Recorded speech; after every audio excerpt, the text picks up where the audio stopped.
जय हिंद दोस्तों, आज हम लोग पढ़ने वाले हैं प्रश्नावली 3.6 का एग्जाम्पल नंबर 19 जो कि आपके एग्जाम के लिए बहुत इंपॉर्टेंट है। ठीक है, इसका एग्जाम्पल 17 और 18 जो है मैं तो दे चुका हूं, आप उसको डिस्क्रिप्शन में जाकर चेक करेंगे और साथ ही साथ इस क्वेश्चंस का बेसिक कॉन्सेप्ट भी मैं आपको दे चुका हूं, वो भी आप लोग देख लीजिएगा। इस क्वेश्चन में आपसे कहा क्या गया है, क्वेश्चन कहा गया है कि नाव की स्थिर पानी में नाव की चाल ज्ञात करना है लास्ट में, और कहा गया कि धारा की चाल, दोनों की चाल आपको पता करना है। तो इसीलिए हमने दोनों को चाल माना है। क्वेश्चन कहता क्या है, पहले सुनिए। क्वेश्चन कहता है कि यदि कोई नाव है जो धारा के प्रतिकूल 30 किलोमीटर दूरी तय करती है और धारा के अनुकूल 44 किलोमीटर दूरी तय करती है और ऐसा करने में उसको 10 घंटे का समय लगता है। ये पहली स्थिति हो गई। फिर दूसरी में कहा गया है, दूसरी स्थिति में कि 13 घंटे में वो नाव जो है 40 किलोमीटर धारा के प्रतिकूल और 55 किलोमीटर धारा के अनुकूल जाती है। तो बताना है हमें कि स्थिर पानी में नाव की चाल क्या होगी और धारा की चाल क्या होगी। तो स्थिर पानी में मतलब नाव की ओरिजिनल चाल हमें पता करनी है। ठीक है, अगर पानी के साथ नाव चल रहा है तो उसमें हम लोग नाव की ओरिजिनल चाल नहीं निकाल सकते, या फिर पानी इधर से जाए नाव इधर से आ रहा है तभी वहाँ पर हम ओरिजिनल चाल नहीं निकाल सकते हैं। तो यहाँ हमसे ओरिजिनल चाल खोल के तो नहीं कहा है कि इसका वास्तविक चाल क्या होगा, बस ये कहा है कि नाव की चाल क्या होगी स्थिर पानी में। चलिए पता करते हैं। तो सबसे पहले लिखा कि माना कि स्थिर पानी में नाव की चाल हमारी x किलोमीटर प्रति घंटा हो गया, और धारा की जो चाल है, अर्थात बिजली की धारा की बात नहीं कर रहे हैं, पानी का जो स्ट्रीम है ना, मतलब धारा नदी का जो पानी जिस वेग से बहता है उसकी बात हो रही है। तो उसकी स्पीड है y किलोमीटर प्रति घंटा।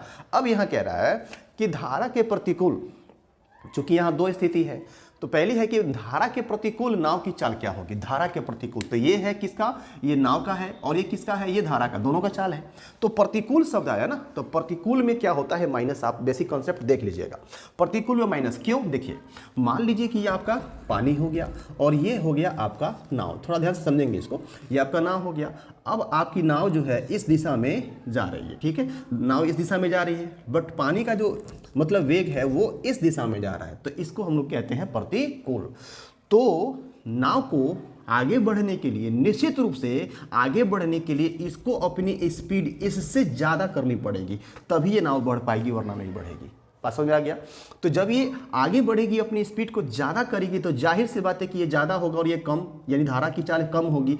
तो ज़्यादा में से ना कम घटता है, तो इसीलिए हमने x माइनस y किलोमीटर प्रति घंटा लिखा, क्योंकि चाल का मात्रक, बड़ा मात्रक जो है किलोमीटर प्रति घंटा होता है। जब भी आप ये लिखेंगे चाल, तो यहाँ जरूर इसको लिखेंगे।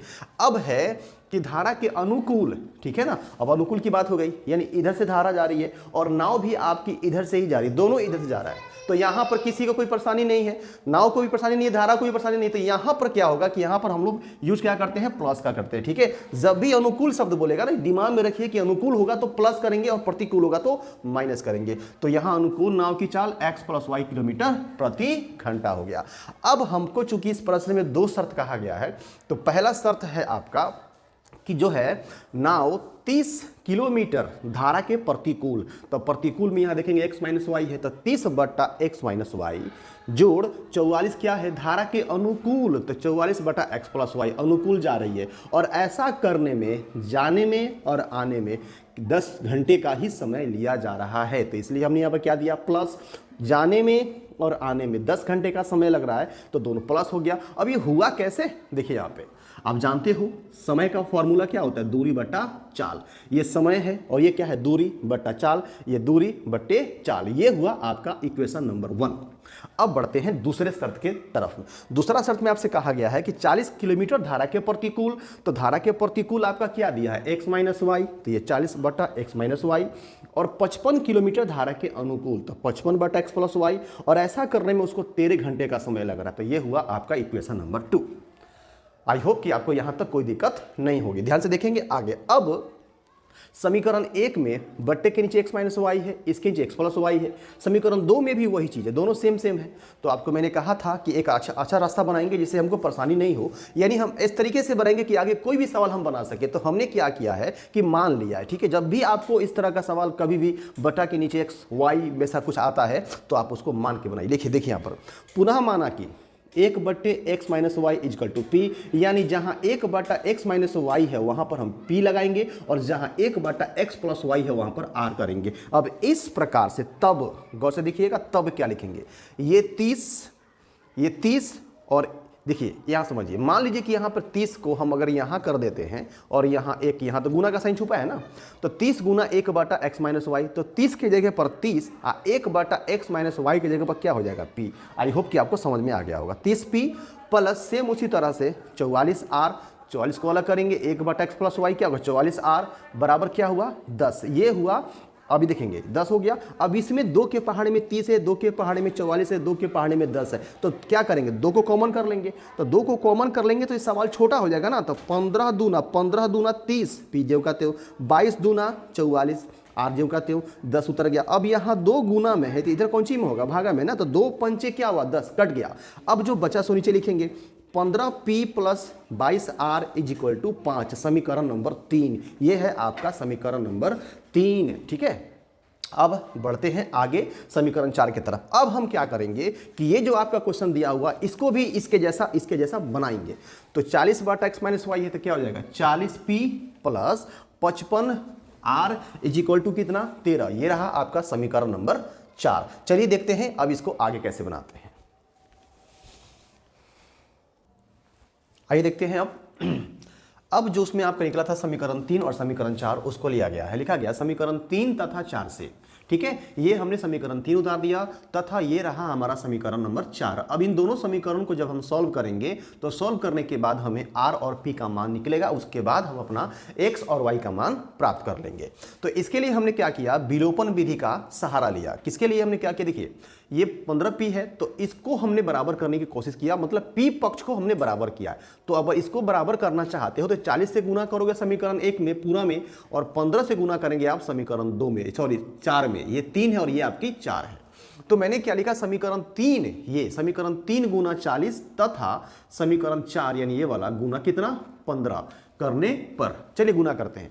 तो 40 से गुना करेंगे 15 में 600p, फिर 40 से गुना करेंगे 22 में 880r, फिर 40 से गुना करेंगे 5 में 200 हो गया। अब समीकरण 4 को किससे करना है आपको 15 से, तब 15 से गुना करेंगे 40 में तो कितना होगा 600p, 15 को 55r में गुना करेंगे तो 825r, और 15 को 13 से करेंगे तो 195 आपका आएगा। ठीक है, अब देखिए बराबर तो हमने कर दिया, तो बराबर हो गया। अब इसके बाद हम ये प्लस में है 600, ये भी आपका प्लस में है, तो प्लस प्लस क्या होता है माइनस। ठीक है, या फिर आपको हम बताए थे कि यहाँ जो साइन होगा उसका ऑपोजिट रख दीजिए, बस काम खत्म हो गया।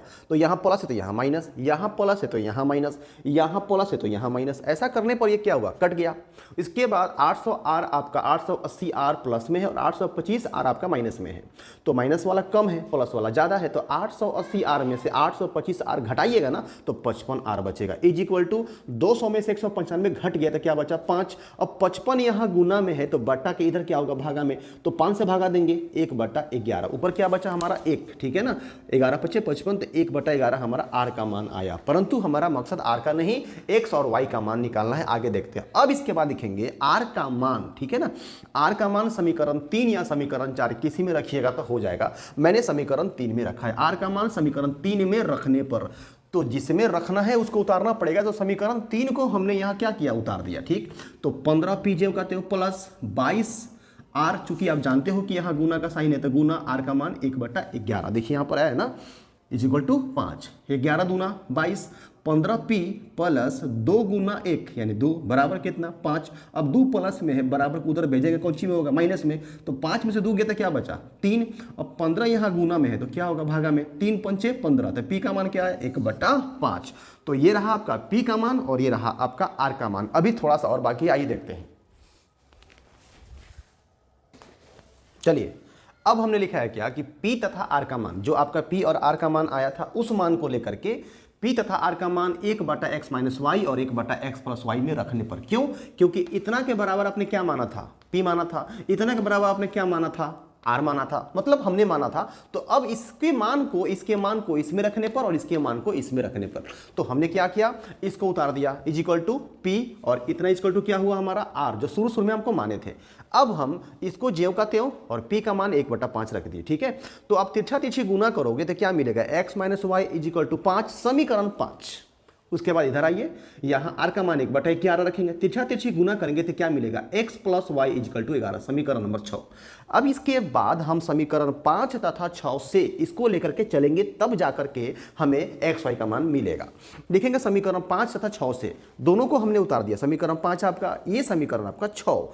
अब यहाँ हमने क्या किया कि साइन चेंज नहीं किया और पहले से ये वाई पक्ष हमारा बराबर थे, तो ना तो चिन्ह बदलना पड़ा ना तो कुछ करना पड़ा, बस ये क्या हुआ, कट गया। तो जब चिन्ह नहीं बदलते तो क्या लिखते हैं, जोड़ने पर 1x प्लस 1x क्या होगा 2x इज इक्वल टू 11 5 कितना होता है 16, 2 8 कितना होगा 16, 2 गुना में तो भागा में होगा ना। तो x का मान 8 किलोमीटर प्रति घंटा, अर्थात x आप क्या माने थे, स्थिर पानी में नाव की चाल माने थे ना, आप नीचे लिखेंगे, अभी नहीं पहले इसको देख लीजिए। अब इसके बाद क्या लिखेंगे, x का मान 8, x का मान समीकरण 5 में रखने पर 5 में रखिए या फिर आप समीकरण 6 में रखिए, आपकी मर्जी। तो हमने 5 में रखा है, x minus Y is equal to 5, x का मान 8 minus Y is equal to 5, minus Y जेब कहते हो 8 प्लस में है, उधर कौन सी में होगा, माइनस में, क्योंकि इसका जाति यहाँ पर है। 5 में से 8 घटा -3 बचा, क्योंकि माइनस वाला ज्यादा है, तो माइनस से माइनस कैंसिल हो गया, y का मान क्या निकल गया 3 किलोमीटर प्रति घंटा। अब आप नीचे लिखेंगे, अतः स्थिर पानी में नाव की चाल बराबर 8 किलोमीटर प्रति घंटा तथा धारा की चाल बराबर 3 किलोमीटर प्रति घंटा। आई होप कि आपको यह समझ में आ गया होगा। चलिए मिलते हैं अगले वीडियो में, तब तक के लिए जय हिंद।